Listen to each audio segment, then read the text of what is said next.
Have you ever wanted to read a version of Beauty and the Beast that was extra spicy and with 4 to 5 beasts? Well, today's review has all that. Bonded by Thorns by Elizabeth Helen.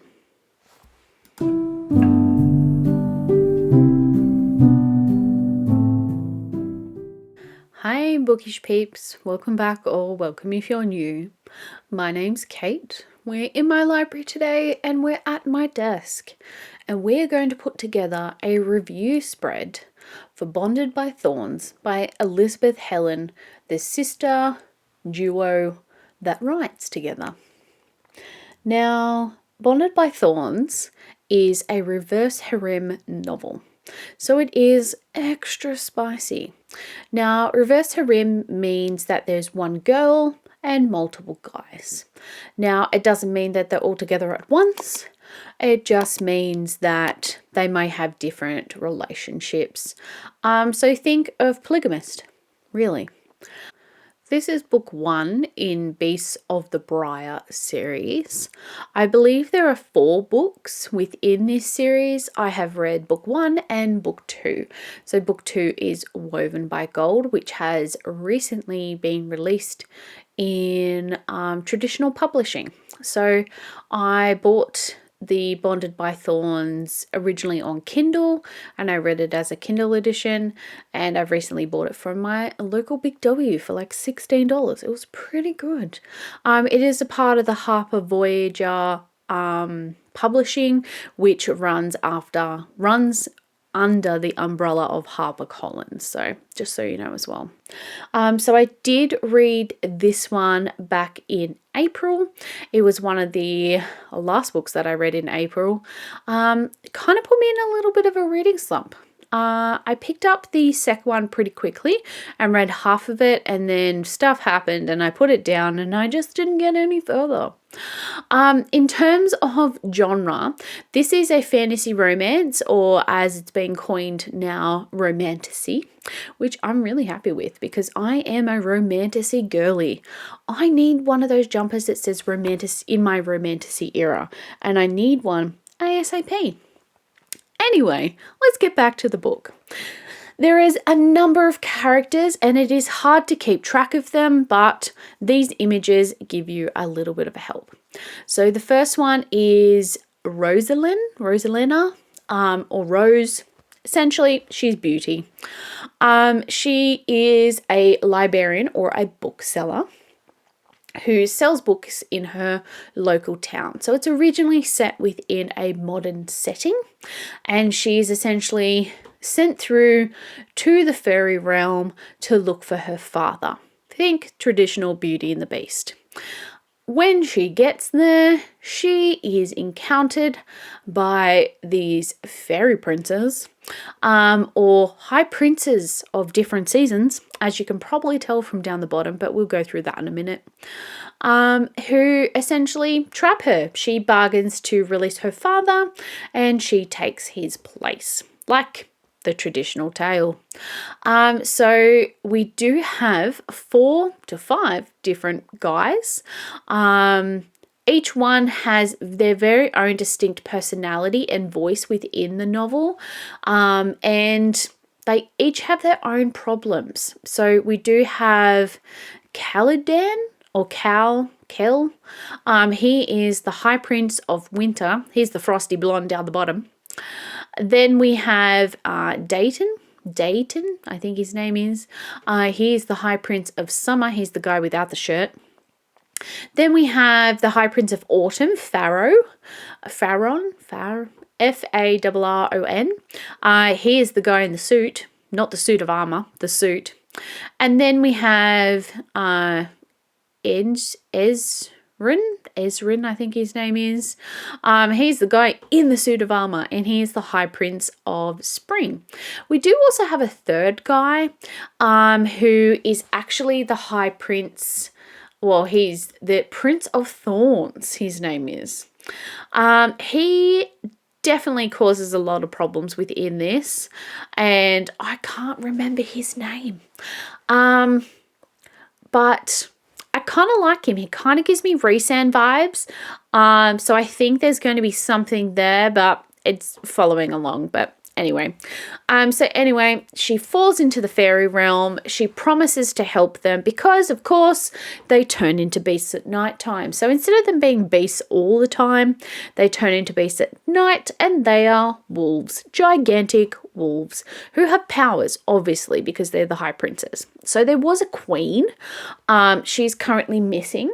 And before she left, she bestowed upon these people of the courts the different seasons.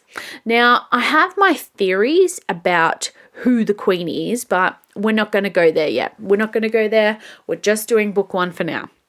Anyway, she has, Rose, our main protagonist, has a very jerky ex-boyfriend, well, ex-fiance really, who has caused so much trauma in her life. I don't know how she's walking. If I'd gone through that, I don't think I'd be a functioning adult, but we won't go there. So there is a lot of trigger warnings within this novel, and make sure that before you go into it, you read up on it, just in case you are triggered by those things. Just in case.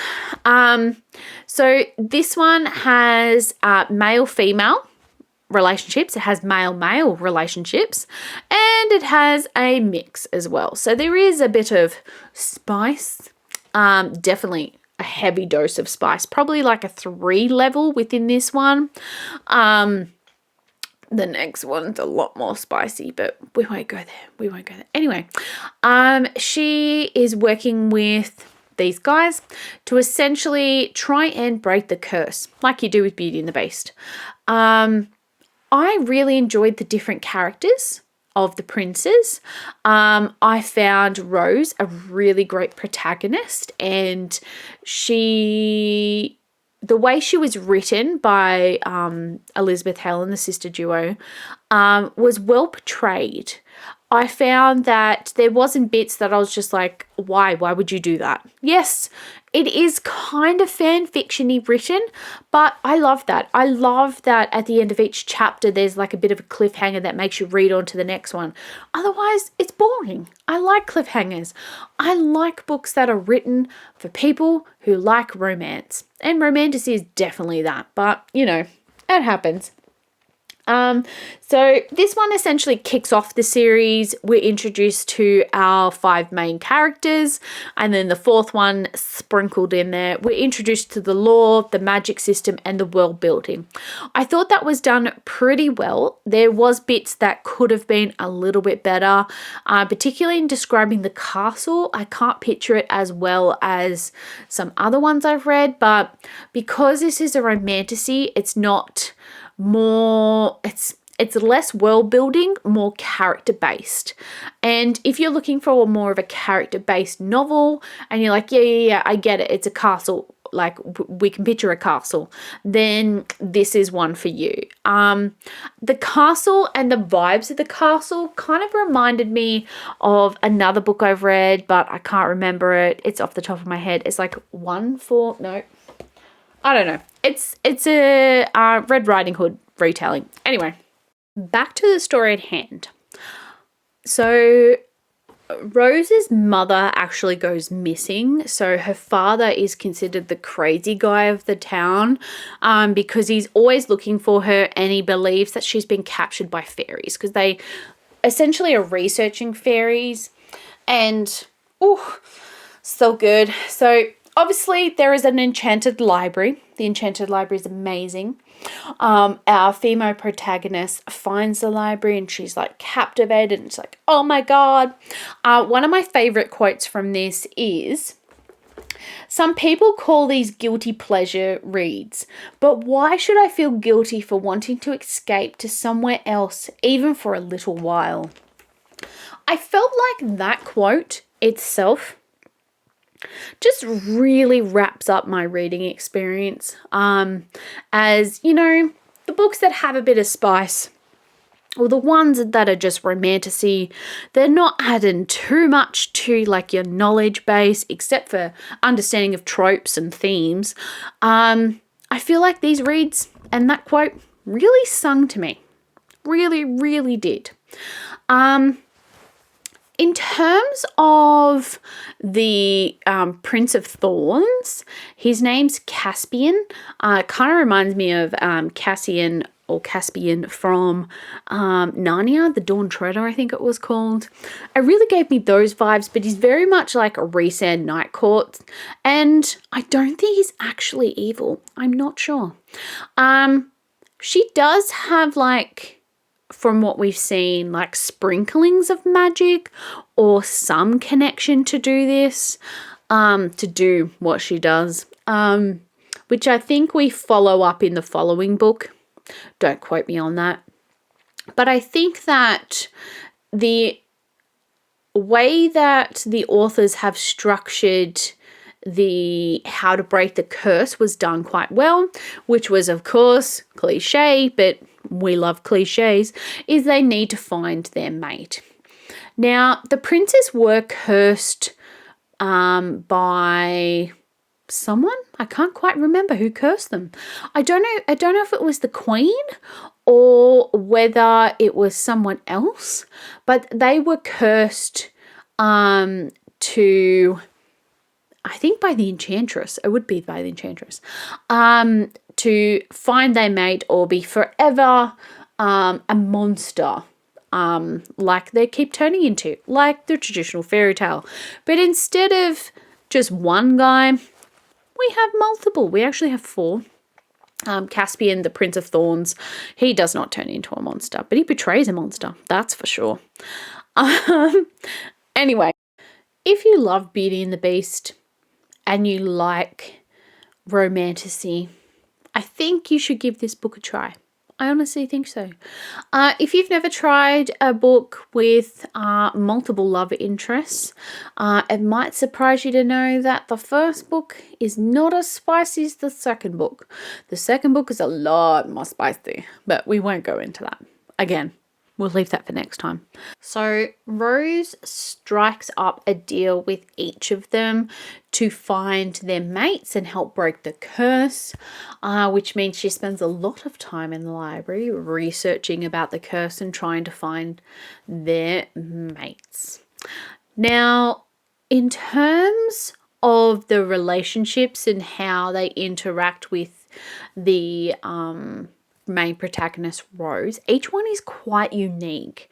So you've got Kel, winter guy. He's very, very frosty. He really portrays that frostiness. And then you have Dayton, the summer guy. He's like very flamboyant, and he's kind of in a relationship, but not with Pharaoh or Pharaon, the autumn guy. They're kind of like a male-male relationship there. But that gets a little bit different when Rose gets there, but we won't go there. And then you've got Isran, the spring guy with the suit of armor. Quite interesting. He doesn't take his helmet off because he can't have anyone but his mate see him. So it's quite interesting how that dynamic works out. You do have one of the scenes when she's first in the castle and then trying to escape. He grabs her around her neck and tries to choke her out. That was a little bit different. A little bit scary to begin with. I wasn't sure what was going to happen. I honestly thought he was just a suit of armor protecting it, and then, yeah, we find out that he's one of the main characters. What a surprise. So, all in all, it is a very spicy book.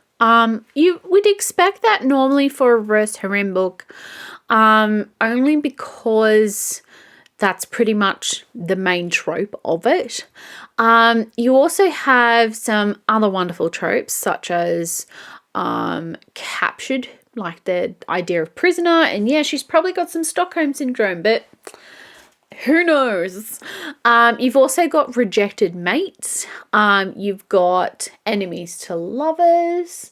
You've got quite a bit within this mix. I was surprised on how this ended. I won't tell you. It was left on a cliffhanger that, whew, That's why I had to pick up the next book. Now, this was a one sitting book. I did read it all within one sitting. Yes, on that page, I did make a mistake. I don't know what I was thinking. I was writing autumn and spring into one word. Anyway, sorry, got distracted again. So just fix it up with some pages. Anyway, forgot what I was saying. That's good. That's real good, Kate. Oh, well. I remember now. So yeah, it was a one sitting book. I devoured it very quickly and picked up the next one. And I really want the third already, but I have to wait. In terms of journal spreads, this one didn't work out the way that I wanted. I originally wanted to use like a glass window thing I had, but it just didn't work with the cover of Bonded by Thorns. I felt like I couldn't adapt and change it as much as I wanted to. I also couldn't reprint stuff because my printer's currently broken. So whatever review things I've printed out is what they are for now. So yay. In terms of overall look, I think it looks pretty cool. I feel like I could have drawn some thorns in there, but you know, that's next time. Anyway, people, we are coming to the end of the video. I have spoken for nearly 17 minutes. Can you believe it? I'm enjoying these chatty things. I hope you guys are enjoying it. I'm probably going to keep doing it if you guys are enjoying it. Not 100% sure. It is kind of hard sometimes because I have to edit everything and then sit down and do the recording, and I yawn a lot, I've discovered, especially later at night. Whew, this girly is tired. But yeah, I hope you have enjoyed this video. I have had fun putting it together. And I hope you have enjoyed your stay in my library. Don't forget, I have links down below for you, including a Discord where we're starting to pick what book we're going to read for August. So we have started a poll. It's down below for you. Other than that, I hope you have a wonderful afternoon, morning, or night, wherever you are. That you keep on reading, you keep the magic alive. And I will see you next time you pop into my library. Bye.